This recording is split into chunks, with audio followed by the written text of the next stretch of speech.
यशोमती मैया के नंद लाला। कौन है आप? मुझे आपसे भय लग रहा है। आप मेरे भैया नहीं हो सकते। सही कहा तूने। जो मेरे विनाश को जन्म दे, उस कुल घातिनी से मेरा कोई संबंध नहीं। महाराज, रक्त के संबंध क्रोध की अग्नि में मत झुलसाइए। जिस बहन को आपने बचपन से आज तक इतना प्रेम दिया, क्या वो आपके विरुद्ध किसी षड्यंत्र में सहायक हो सकती है? भला हमारी संतान आपका विनाश क्यों करेगी? अपनी नवविवाहित बहन पर कृपा कीजिए महाराज। अपने पुरुषार्थ से आपने कितने असुरों को युद्ध में पराजित किया है। आज वो सब दरबारी बनकर आपकी सेवा करते हैं। हे महापराक्रमी कंस, यदि वो मायावी असुर आपको हानि नहीं पहुंचा पाए, तो ये आपकी बहन आपका क्या बिगाड़ सकती है? दया कीजिए महाराज, दया कीजिए। आप बीच में मत पड़िए कुंवर जी। सुना नहीं क्या? इसकी 8वीं संतान मेरा वध करेगी। जब मां ही नहीं बचेगी, तो 8वीं संतान के जन्म का तो प्रश्न ही नहीं उठता। यदि ऐसा है तो आप मुझे मार दीजिए। जब मैं ही जीवित नहीं रहूंगा, तो देवकी की संतान होने की संभावना ही समाप्त हो जाएगी। अपने बहनोई की हत्या का पाप मैं नहीं कर सकता। और बहन की हत्या का पाप कर सकते हैं? जिसे जीवन भर प्रेम दिया है, उसके प्राण लेने का अधिकार है मुझे। प्रिय भैया, यदि आपको इस विषय में इतना संदेह है, तो आप हमारी 8वीं संतान के प्राण ले लीजिएगा। बल्कि 8वीं संतान ही नहीं, उसका जन्म होने तक हमारी सभी संतानों का वध आप स्वयं अपने हाथों से कर लीजिए। स्वामी! हे मथुराधिपति, मेरी पत्नी को प्राण दान दे दीजिए। मैं महाराज शूरसेन का पुत्र वसुदेव आपको वचन देता हूं, अपनी 8 संतानों को जन्म लेते ही स्वयं आपके सामने प्रस्तुत करूंगा। अपनी 8 संतानों को जन्म लेते ही स्वयं आपके सामने प्रस्तुत करूंगा।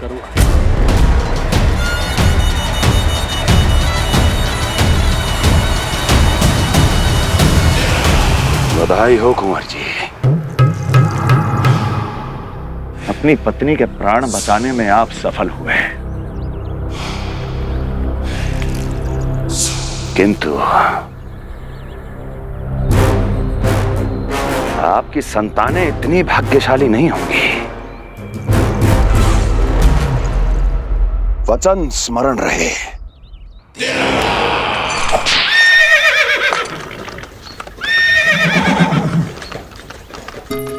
इस तरह रक्त की प्यासी कंस की तलवार की छाया में देवकी और वसुदेव का वैवाहिक जीवन प्रारंभ हुआ।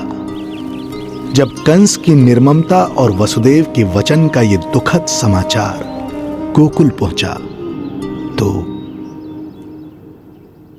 हे नारायण, अर्थात राजा वसुदेव यदि कंस के सामने गिड़गिड़ाते नहीं तो रानी देवकी के प्राण चले जाते। हाँ नंदराज, और अब वो दोनों कंस के महल में हैं, किंतु वो महल भी उनके लिए किसी बंदी गृह से कम नहीं है।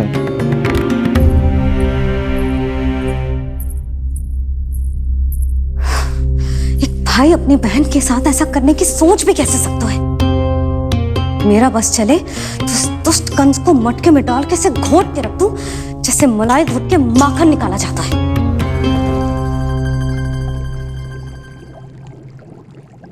ना, माखन ना, जे कंस तो कीड़ा है। इसे तो पटक पटक के ऐसे मारना चाहिए जैसे कीड़ा निकालने के लिए धान के गट्ठर को पटका जाता है।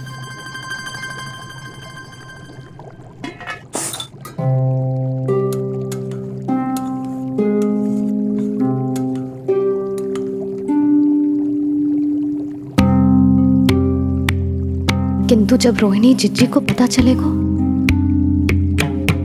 तो वो तो अपने आप को ही दोष देंगे, क्योंकि बालक ना होने के कारण उन्होंने ही वसुदेव जी को राजकुमारी देवकी के साथ दूसरा विवाह करने पर विवश किया था। हे ईश्वर, जिस सुख के लिए रोहिणी जिज्जी ने पत्नी जीवन का सबसे बड़ा त्याग किया था, जब उन्हें पता चलेगा कि वही सुख उस क्रूर कंस ने छीन के मटिया मेट कर दिया है, तो कितना कष्ट पहुंचेगा।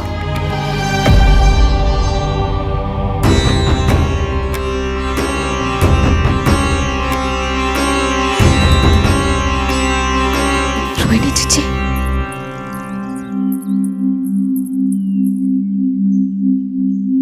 गोप नरेश, कृपया मुझे अपने भैया के पास ले चलिए।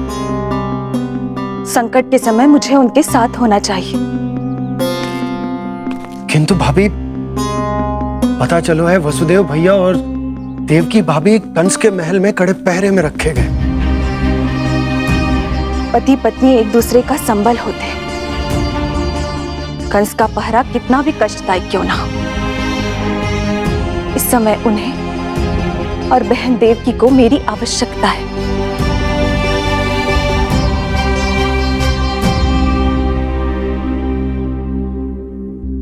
ये मेरी विवशता है। ये यादव कुलदीपक होकर भी आपको इस महल में बंदियों की तरह रहना पड़ रहा है, और मैं कुछ कर भी नहीं पा रही। काश आपने मुझसे विवाह ही ना किया होता। तो क्या मैं अपने भाग्य से भाग पाता देवकी? पूर्व जन्म के कर्मों के फलस्वरूप जो हमारी नियति में लिखा है वो तो हमें भोगना ही है।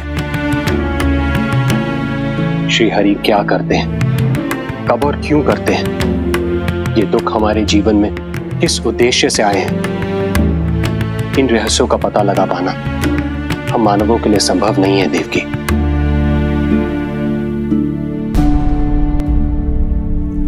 तो फिर चलिए यहां से भाग चलते हैं, कहीं ऐसे स्थान पर जहां भैया की छाया भी हम पर ना पड़ सके। नहीं प्रिय, कंस के गुप्तचरों की दृष्टि हम पर अवश्य होगी, और मैं ऐसा कोई कार्य नहीं कर सकता जिससे तुम्हारे जीवन पर कोई संकट आए। और मैंने उन्हें अपनी सभी संतानों को सौंपने का वचन भी दिया है। अपना वचन मेरे लिए प्राणों से भी अधिक महत्वपूर्ण है देवकी।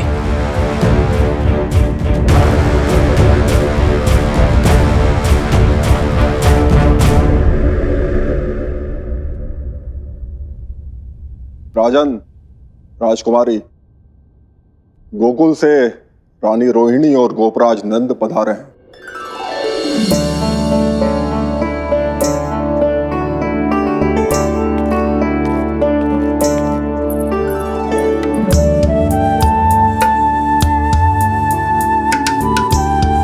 स्वामी,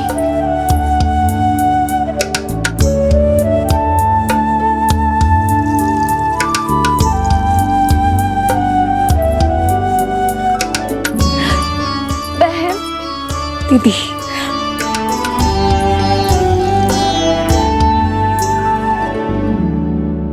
भाई नंद, जो आप हमारे लिए कर रहे हैं उसके लिए धन्यवाद शब्द बहुत छोटा है। मैं अपने भाग्य को स्वीकार कर चुका हूं।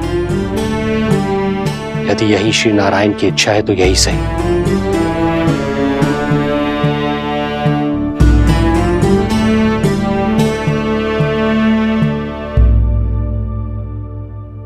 भाई नंद, इस समय मथुरा का वातावरण अनुकूल नहीं है, आपको जाना चाहिए।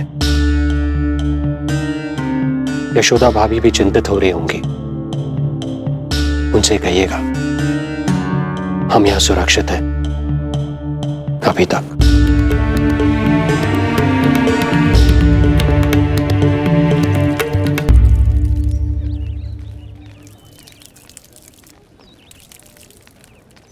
वसुदेव भैया का भाग्य पर भरोसा देख वे अपनी संतानों को कंस को अवश्य सौंपेंगे। हे ईश्वर, इतना कठोर वचन, जब इसे निभाने का कठिन समय आएगा तो कैसा अनुभव करेंगे वे? उनका हृदय तो चकनाचूर हो जाएगा।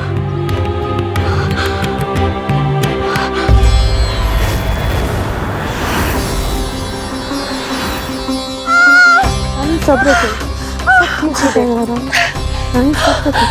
देवकी, मैं महाराज शूरसेन का पुत्र वसुदेव आपको वचन देता हूं, अपनी 8 संतानों को जन्म देते ही स्वयं आपके सामने प्रस्तुत कर दूंगा।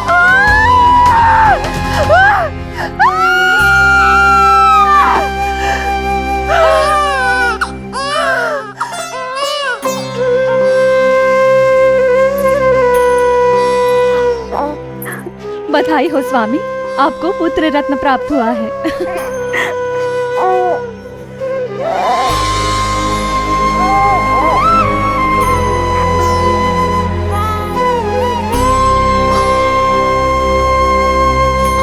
महाराज को पता चला तो क्या होगा?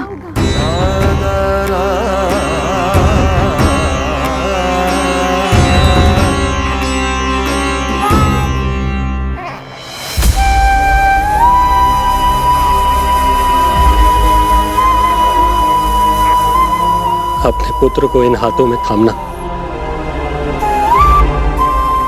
कितने वर्षों से इस पल की प्रतीक्षा कर रहा था मैं, और आज जब यह पल आया है, मेरी आंखों में दुख के आंसू हैं। एक पिता जब प्रथम बार अपनी संतान को गोद में उठाता है तो सबसे पहले यह सोचता है कि उसे क्या नाम दूं, उसका सुनहरा भविष्य कैसे सुनिश्चित करे। किंतु मैं वो भाग्यहीन पिता हूं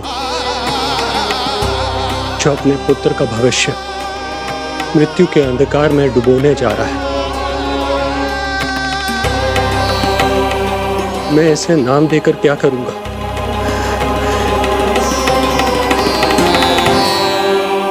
क्या आपके वचन का महत्व आपके पुत्र के प्राणों से अधिक है स्वामी?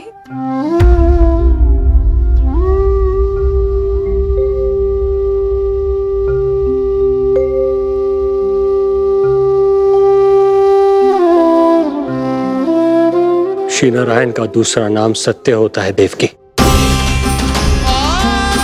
तुम ही कहो,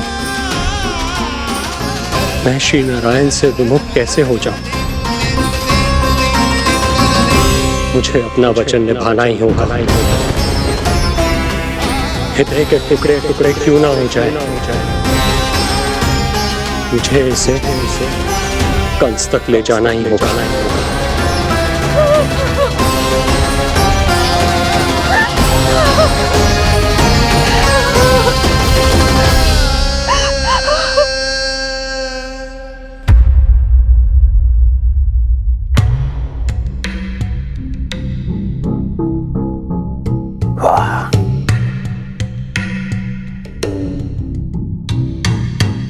इतना स्वादिष्ट भोजन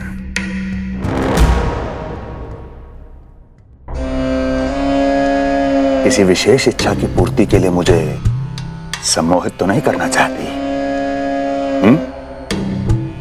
मुझे पति के रूप में प्राप्त कर तो चुकी हो, अब प्राप्त करने को क्या क्या बचा है? प्राप्ति? मैं प्राप्ति नहीं, अस्थि हूं स्वामी। प्राप्ति तो छुई मुई बनकर वहां खड़ी है। आप सदैव अपने विषय में ही सोचते हैं, कभी मेरे ओर भी निहारा कीजिए, तभी तो मेरा नाम सही से स्मरण होगा आपको।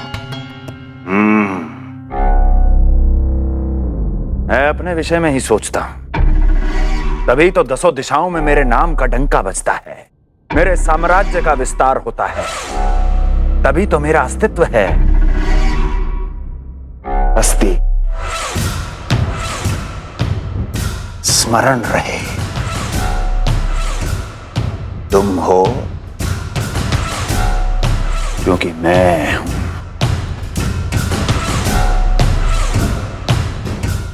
वन में यदि सिंह न हो तो उसके आश्रिति पर गीदड़ भी आक्रमण कर देते हैं। सिंह कभी अपने शत्रु को एक क्षण भी जीवित नहीं छोड़ता महाराज। आपने तो छोड़ दिया देवकी को। सिंह नहीं, आप वो गाय हैं जो अपनी कसाई से अथाह प्रेम करती है।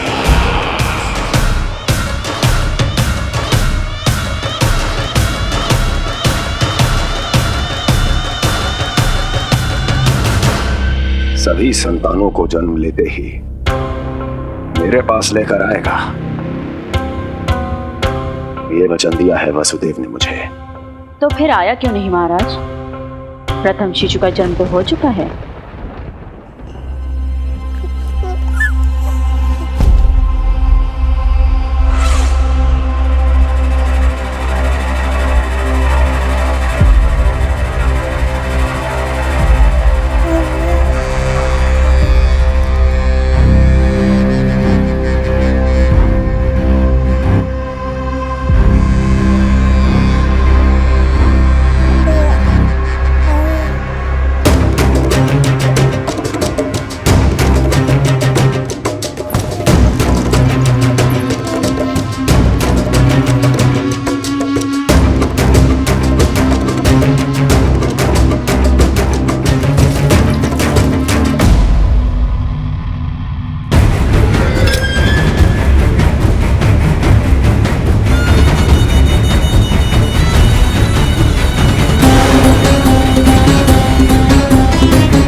कुल के यादव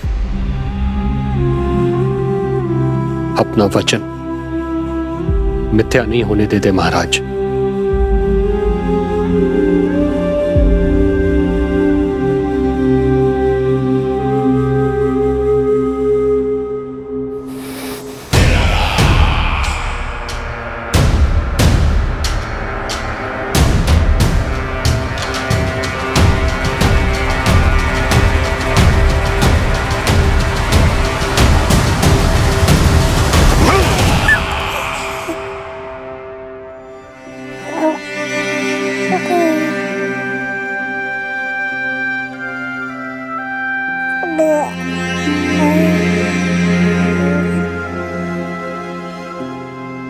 ये देवकी का पुत्र है, मेरी बहन जो मुझे प्रिय हुआ करती थी, उसका प्रथम पुत्र है ये, मेरा प्रथम भांजा।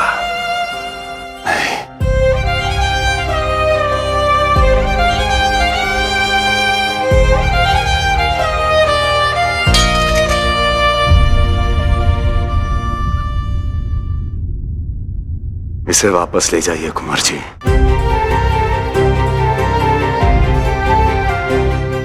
देवकी की प्रथम संतान से मुझे कोई संकट नहीं।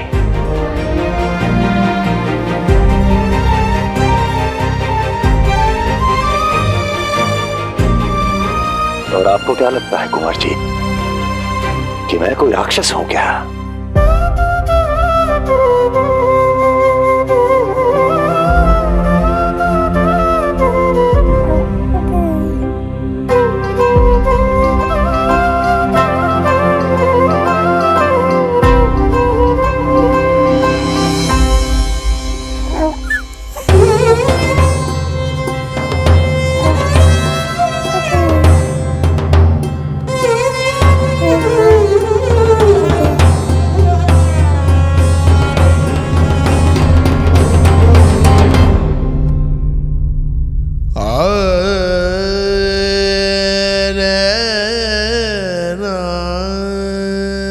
तो उसे अपनी गोद पे भी नहीं उठा पाई थी दीदी।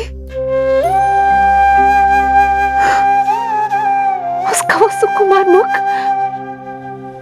मेरी स्मृति से जा ही नहीं रहा। वो मधुर रुदन अभी तक मेरे कानों में गूंज रहा है। मैं तुम्हारी पीड़ा का अनुमान लगा सकती हूँ देवकी। मैंने उसे जन्म नहीं दिया था, फिर भी मेरे कान अभी तक उसके रुदन की ध्वनि सुन रहे हैं। क्योंकि ये अपनी माओ को पुकार रहा है। तुम्हारे भैया ने हमारे पुत्र को प्राणदान दे दिया देवकी।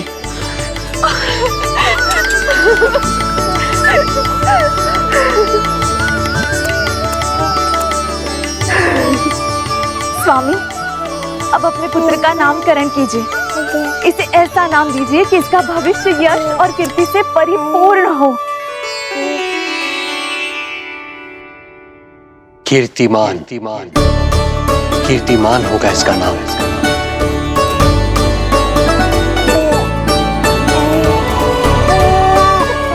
कीर्तिमान।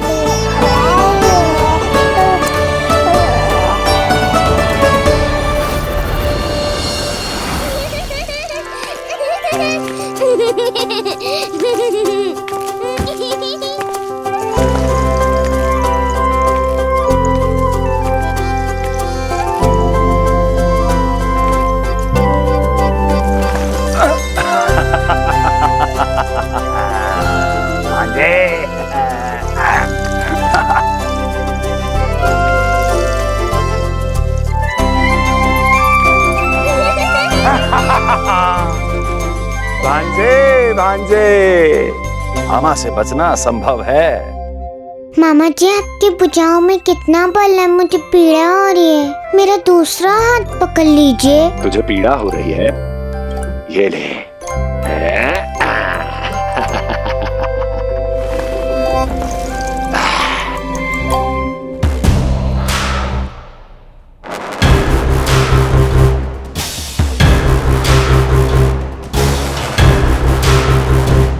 नारायण नारायण। मामा जी मूर्ख बन गए, मामा जी मूर्ख बन गए, मामा जी मूर्ख बन गए। इतना दुस्साहस! जा खेल। अब मामा जो है देवर्षि के साथ मंत्रणा करेंगे। जा खेल। क्योंकि अत्यंत महत्वपूर्ण ना हो तो देवर्षि हमारे द्वार पर आने का कष्ट नहीं उठाएंगे। कहिए देवर्षि, कैसे आना हुआ? मैं तो बस आपको ये अद्भुत कमल पुष्प भेंट करने आया था महाराज। इसे देखते ही मुझे आपका स्मरण हुआ था। मानो ये मुझे पुकार कर कह रहा हो, मुझे महाराज कंस के पास ले चलिए। इसमें तो कुछ भी विशेष नहीं है देवर्षि। इसमें 8 पंखुड़ियां हैं महाराज, और 8वीं पंखुड़ी सबसे विशेष है। यदि विश्वास न हो तो आप स्वयं गिनकर देख लीजिए। आप मेरा उपहास कर रहे हैं देवर्षि। आप गिनिए तो सही महाराज। 1 2 3 4 5 6 7 8। क्या आप निश्चित रूप से कह सकते हैं कि यही 8वीं पंखुड़ी है? विचार कीजिए महाराज। क्या आप बिना किसी शंका के कह सकते हैं कि कौन सी पंखुड़ी पहली है और कौन सी 8वीं? क्या आप पूर्ण विश्वास के साथ कह सकते हैं कि कौन प्रथम है और कौन अंतिम? फिर चाहे वो पंखुड़ी हो या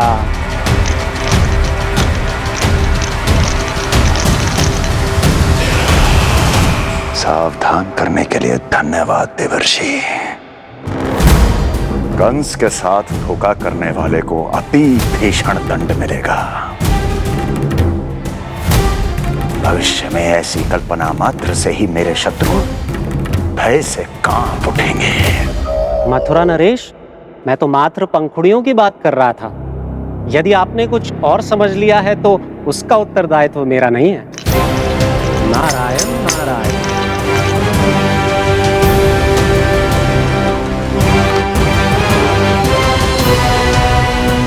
विचार कीजिए महाराज।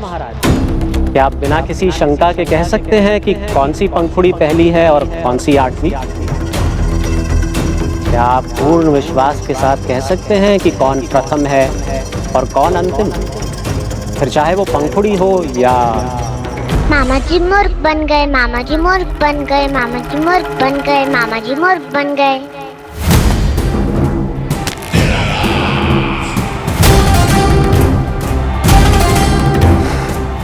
कंस को कोई मूर्ख नहीं बना सकता। कीर्तिमान। जी मामा जी। क्रोध काम लोभ मद मोह मत्सर, क्रोध काम लोभ मद मोह मत्सर, क्रोध काम लोभ। मामा जी मुझे दर्द हो रहा है। मद मोह मत्सर, क्रोध काम लोभ मद मोह मत्सर। स्वामी, ये कीर्तिमान के लिए कैसा लग रहा है? ये लीजिए स्वामी।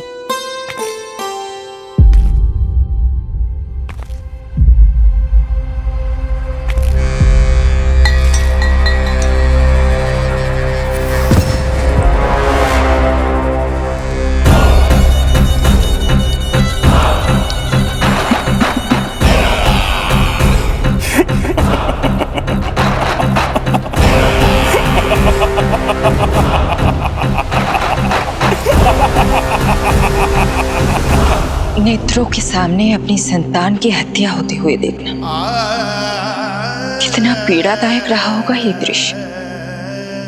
किंतु प्रभु, यदि देवर्षि नारद कंस के हृदय में संदेह का बीज न बोते तो कंस ऐसा कभी नहीं करता। तो फिर उसे उकसाए ही क्यों देवर्षि ने? आप भूल गए देवराज, समस्त संसार में जो भी होता है मेरी इच्छा अनुसार ही होता है। यही प्रश्न नारद ने भी मुझसे पूछा था।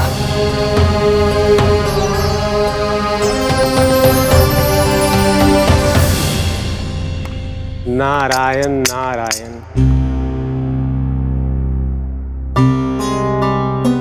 छोटे से बालक की इतनी निर्मम हत्या और माध्यम बना मैं। प्रभु, ये कैसी लीला है आपकी? अभी तो देवकी की 5 और संतानों की हत्या होना शेष है नारद। अब से कंस शिशुओं के जन्म लेते ही उनकी हत्या कर देगा। यदि जन्म के तुरंत बाद ही मृत्यु होनी है तो जन्म का लाभ ही क्या है प्रभु? यही विधि का विधान है नारद। कीर्तिमान और शेष 5 बच्चे श्रापग्रस्त हैं। जन्म के कर्मों के अनुसार अल्पायु होना उनकी नियति है। उनकी मृत्यु के बाद ही शेषनाग के अंश के रूप में बलराम और मेरे अंश के रूप में श्री कृष्ण का अवतार संभव होगा। नारायण नारायण।